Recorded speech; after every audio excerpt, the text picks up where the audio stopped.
Let's crunch the numbers.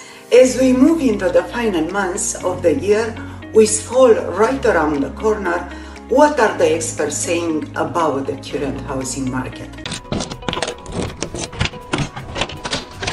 Hi, I'm Daniela Duta with Comstock Realty.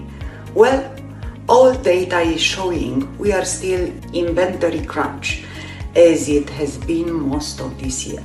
In fact, new data from Realtor.com shows there are 20% fewer homes newly listed for sale for the month of August compared to the last year.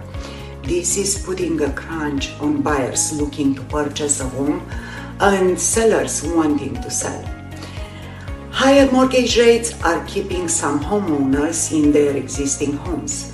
But with that said, data is also showing affordability, driving buyers and sellers into other markets outside where they live. This means we are seeing more buyers and sellers moving into different regions of the country where it is more affordable.